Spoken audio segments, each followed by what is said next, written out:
just an example of one of our talks. And this is a professor who obviously is inside a crypt. I shouldn't say obviously. Matthew, you know better than I, but. Yeah, I don't know which one exactly he's in, but all sorts of structures, both tombs and crypts, as well as big monumental temples in which we have inscriptions covering the walls and images covering the walls. So, they're really beautiful. Yeah.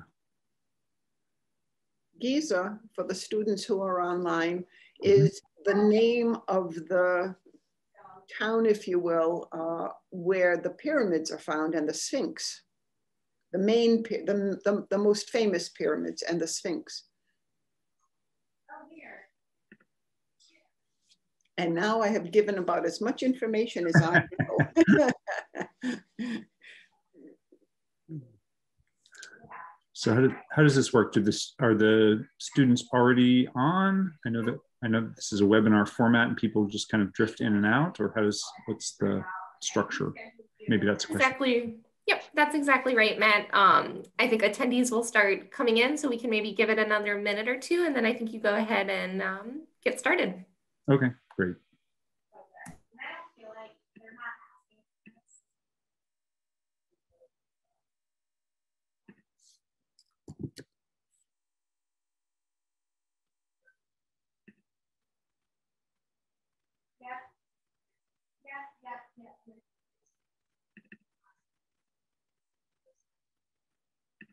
I did, yeah, I can show you.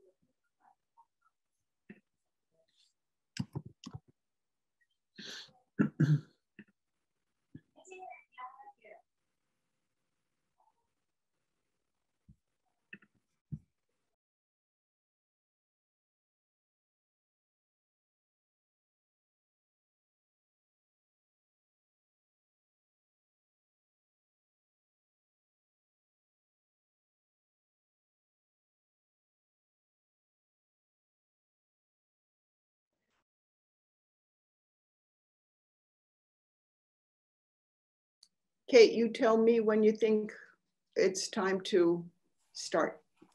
Yeah, let's go ahead and start. And then for the attendees, I feel free to, if you have a question, I can unmute you. But until then, I'll leave you as muted. So when you have questions that arise, I think we'll maybe have some time at the end, but feel free to just drop in the chat and I can unmute you so you can pop into the conversation. But let's go ahead and get started. Thank you, Catherine and Matt, for joining us. And I'm excited to hear about what you have to say. Great, thank you very much. Catherine, do you want to say something at the start, or shall I launch in? All I can say is it's a wonderful department and a fascinating area of study.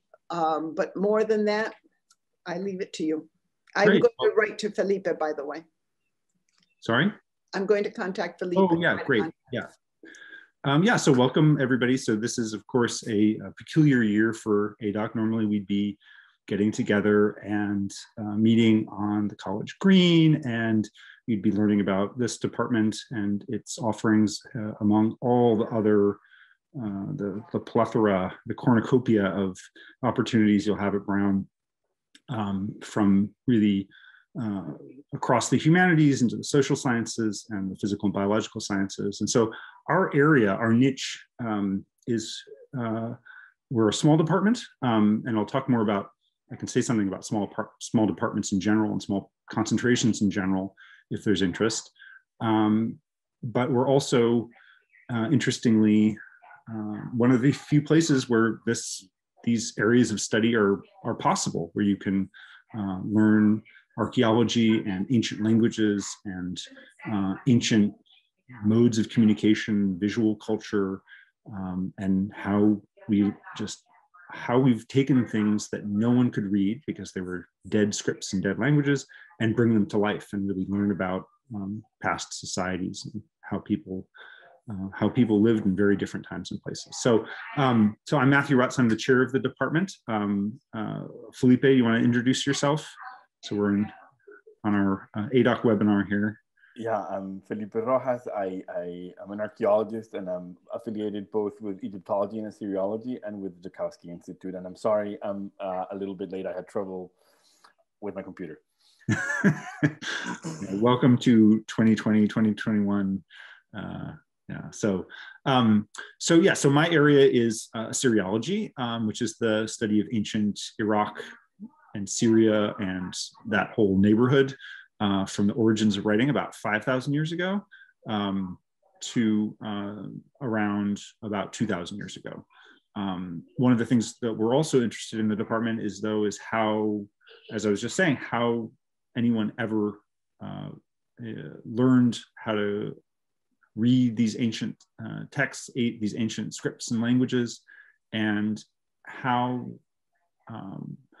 places like, so why are we studying this stuff in North America, basically in the 21st century?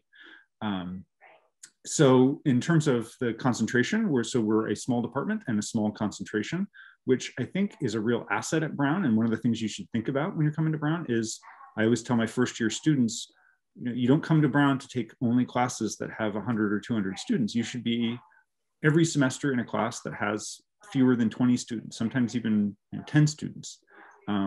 Those are always, students tell me, their favorite classes, the classes where they get an opportunity to really get to know the professor and really get to know other students and really build a community over the course of a semester. And then that is kind of a platform from which to experience all the nested and intersecting communities all over Brown. So in terms of where students go after, it really varies. So we have a lot of students who take our classes who are not concentrators, and we welcome them. We have concentrators who often will double concentrate in something in the sciences, or I can think of students in biology and computer science, for instance, who've done dual concentrations. But our students consistently get just great training in how to use primary sources and communicate their work in writing and verbally, and really develop relationships with faculty and graduate students that I think serve them well. I don't know if there's anything else you'd add, Felipe? Well, as Matthew was saying, I think all of us, the faculty, work very closely with students because many of our classes are small. I often work in the field, and I run archaeological projects in Turkey and Jordan, and I almost always every year take undergraduate students on my excavation. So I'm like many of my colleagues, I'm interested in the ancient languages. I'm interested in the ancient material culture, and I often work with undergrads in the excavation and analysis of material culture in the sort of Near East, let's call it. And many of our students work both in Egyptology and Assyriology and in archaeology. So if you're interested in either aspect of culture, say the texts or the artifacts, there are a lot of people interested in this, and a lot of opportunities for undergrads to participate in this work. Yeah, and we really run the spectrum in terms of, if students want to learn the ancient languages and scripts, we offer that. If students are just interested in the history and literature and translation, we offer courses in that. And of course, in the archaeology, the material culture, all these material traces of the past, from big programs on the sides of buildings where you can see all sorts of iconography and images and texts working together, down to things from people's everyday lives. If we're digging up someone's house and we find the things left behind from just their day-to-day existence, which gives us all sorts of insight from the most lofty ideas about just where does all this come from, the origins of the world and origins of humanity and their relationships with the world around them, and gods and the afterlife, and all of these big pressing questions that every human experiences, down to what is it like to live and eat and work, and where do I what happens in my family? What do we do all day? All these kind of quotidian to the biggest questions and aspirations we have as people are. I mean, it's one of the things I find fascinating about the subject matter, and that we really get to delve into these people's worlds from all these different angles. So, and I think that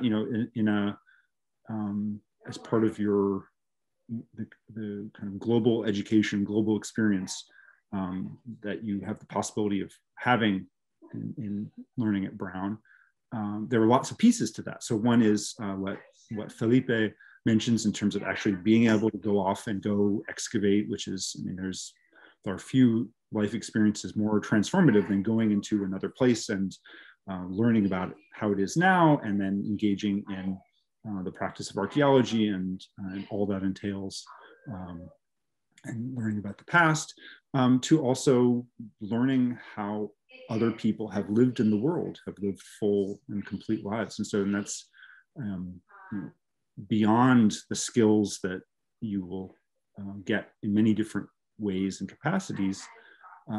That's a real gift of the kind of education that you can get at Brown, of just embracing the fullness of being human, to maybe sound a little bit corny. So I guess maybe we can pause and see if there are any questions from any of our participants. In the webinar format, it's not as easy to see who's here or the kinds of things they're. Kate, can you unmute the attendees? Yes, I can do that.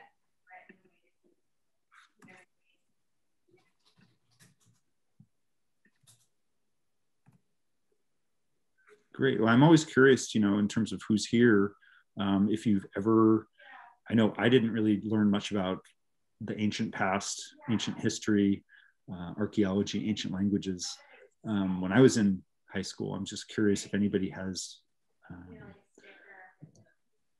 what sort of brings you to us today, or what things you might want to explore. I mean, one of the things I always talk about with my, maybe I should back up and say, I would say most faculty, and certainly Felipe and I both every year do what's called first year advising, where incoming students are partnered in a small group.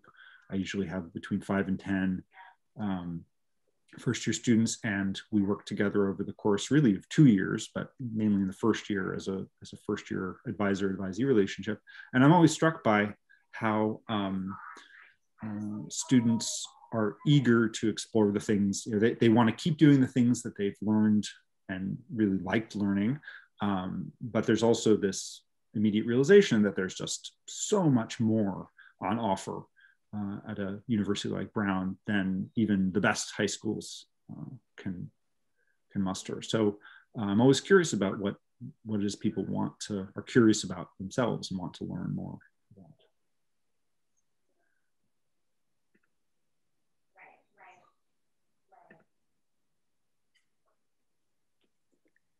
Maybe talk about some of the classes that are being offered, some of the topics of the classes. Sure. Yeah, that's it. Yeah. So in terms of our, in terms of first year students and what would be of particular interest to them, I would say in the department we have 2 things on offer in the fall of very different kind. So one is a history course focusing on at the introductory level, so assumes no background knowledge of any kind, on a really interesting episode in Egyptian history when the kings of Egypt were all had as their home base what is now Sudan in the south. And so this is sometimes referred to as the Nubian period, which is one of the names for referring to what is now the state of Sudan and South Sudan, or the states of Sudan and South Sudan. And so this is a change in the normal relationship. It's sometimes there's a famous now dated book called The Black Pharaohs. So that, and because Egypt is often in the field of Egyptology has historically been separated from the rest of Africa, when in fact there are these intimate relationships between Egypt and Southwest Asia, sometimes called the Near East, and Egypt and the Aegean or Mediterranean, all of that area from Turkey, Greece, and points beyond. But of course, naturally, most closely with Africa as a continent, and so connections with Libya and with Sudan and elsewhere are extremely important. So that's a class we're going to offer in the fall, geared towards first-year students in the college. And then the other course is, and that's everything will be in translation. And as I said, there are no prerequisites or background expected. The other course on maybe of interest would be an introduction to Egyptian hieroglyphs. So learning how we go from this, what's to us a very unfamiliar way of encoding language to translating texts and understanding ancient Egyptian writing and language and culture through that as an inroad. And then we have another history course on offer that's a little more advanced, but also doesn't have an expectation of background just on Egyptian, the very beginning of Egyptian history. Kate, can you hear me? If so, Mr. C is having difficulty getting unmuted. I think I've given Mr. C as well as Aiden and Kenneth the ability to talk. So feel free, let's see. Mr. C, it looks like you are now unmuted. I am, thank you. Perfect. My student Baba will be joining you to be unmuted. He's very interested in this. Great. Unfortunately, I have lunch duty, so I have to. Okay, fair enough. Didn't mean to interrupt. No problem. Okay, so Aiden, are you the student that Mr. C was speaking of? No, Baba is. Baba Tunde. Okay, I don't see that name on Mr. C. Is he in with you where you are now? He's in with me. Oh, okay. Baba, can you say hi? Hello. Hi. Sorry. Two people joined after you, Matthew and Felipe had spoken.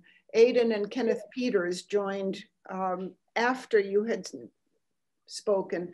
So I don't know if you want to do a real quick synopsis of what you just said. And all three that I just named, if you have a question, by all means, feel free to ask it. Yeah, we're happy to answer, even just really general questions.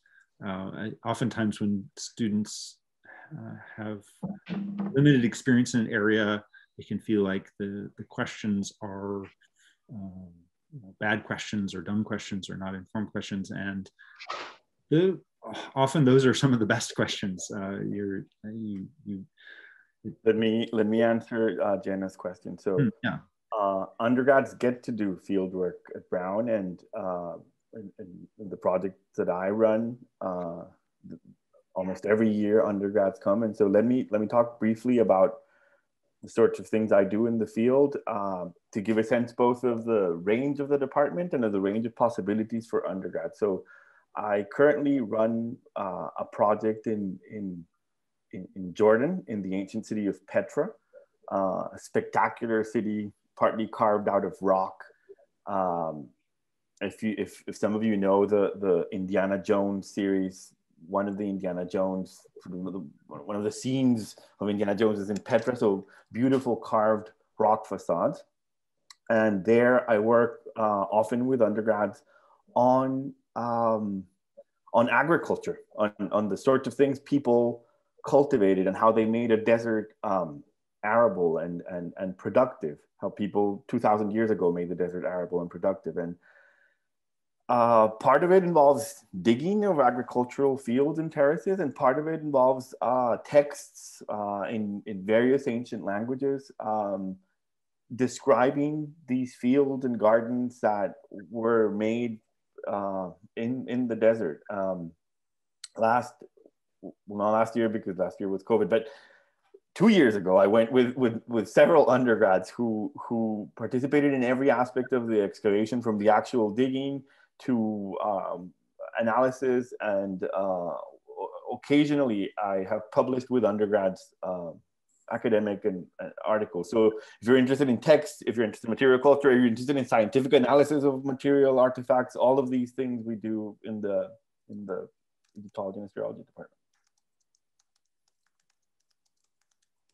Yeah, I might add that the Temple of Doom.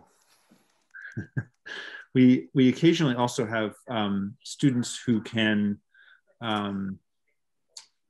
participate in faculty research in other capacities. So I know I've had a project where I'm doing digital text editions, digital translations of ancient texts from a city in ancient Syria.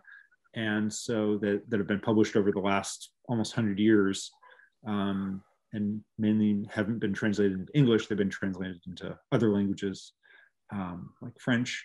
But so I had this project, and I've hired a number of students to work on it after in various capacities. So one of the things students do if they do some of the language training, so we teach Egyptian next year. I'm teaching the language called Sumerian, which is the first written language we know of in southern Iraq, and probably among the first written languages we know of the world over. In other years, I teach a language called Akkadian, which is a Semitic language related to Arabic and Hebrew. And so students who have taken my Intro to Akkadian class can do some of the more technical research, but students who are interested in more historical aspects also can participate in other ways.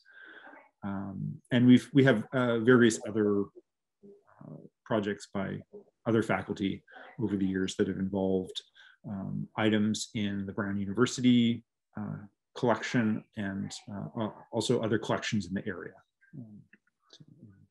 Massachusetts or Connecticut or the like. So there are all sorts of opportunities. I think when students hear about participation in faculty research, they typically are thinking of labs, but and that's true. That's a strong thing at Brown and at many universities, but it's also there are more possibilities than just that.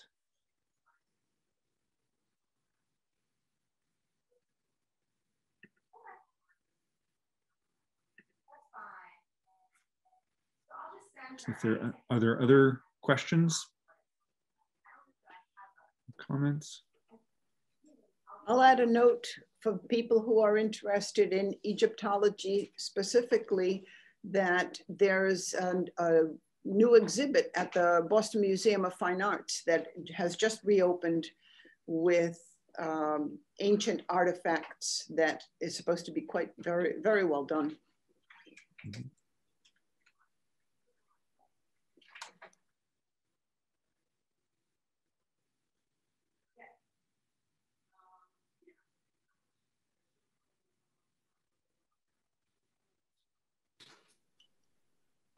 I'd love to hear from the students what they were hoping to find out. What did you think you would hear? What did you hope you would hear? Do any of you want to unmute yourselves and let us know that? I know. Oh, I just heard a voice, but I couldn't hear exactly what that voice said. It was very, very low.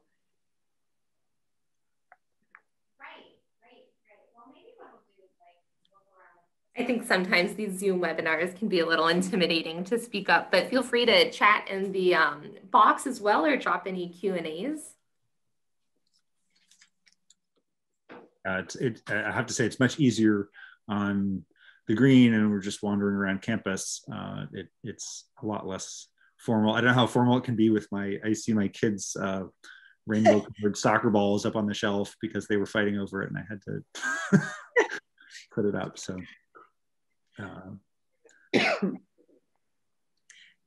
I'm curious actually if anyone has I know it's been a challenging year to visit anywhere, but if anyone has ever visited Providence or visited the university before. I can't imagine going through this whole process of deciding on where you want to go to school and and even just projecting forward once you've made the decision, without necessarily having set foot or laid eyes on where you're going to be.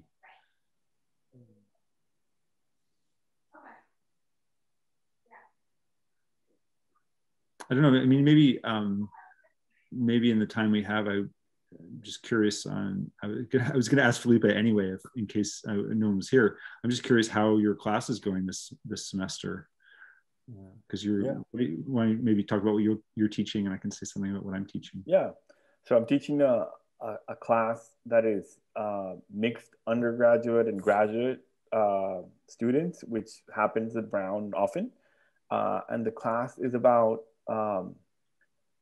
cultural contact in the ancient world. So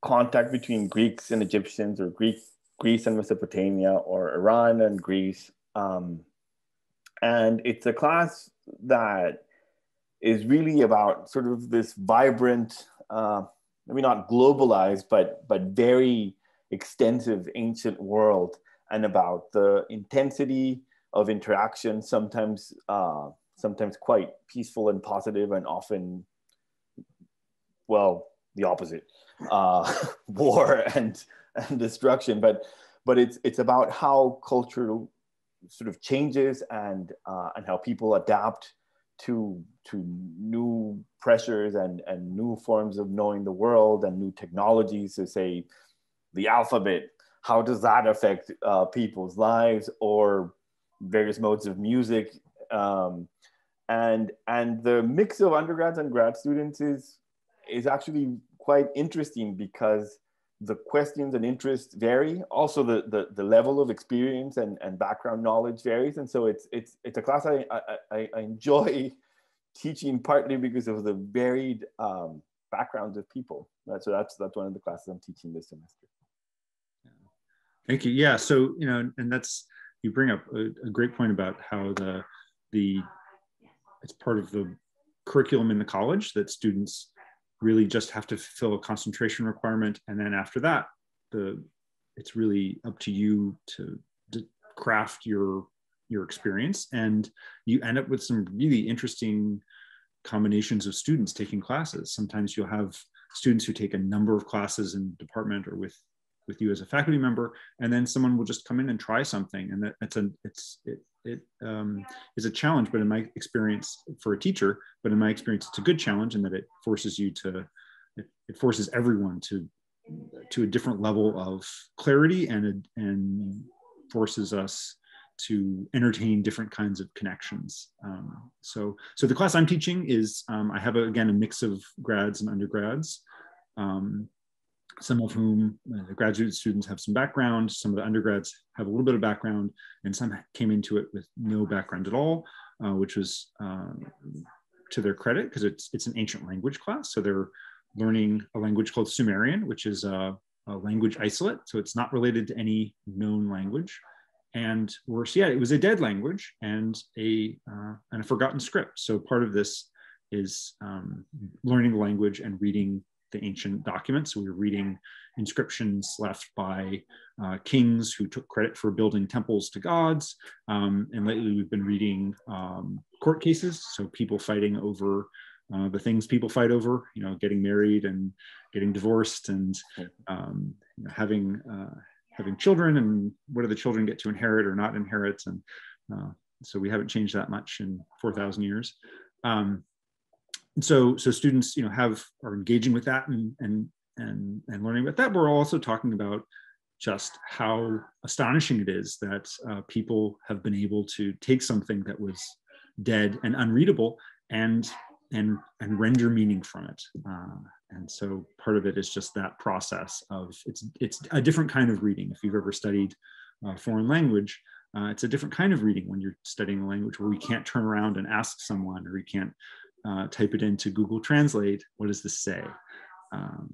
And so I really enjoy it, and I really enjoy the breadth of students, as I said, so graduate students in the department and in other allied departments at the university, and then students doing computer science, and students doing, I think I have a biology student, I have an archaeology student, and so really an interesting array and everybody brings, I never cease to be amazed by the different things that Brown students bring to their classes.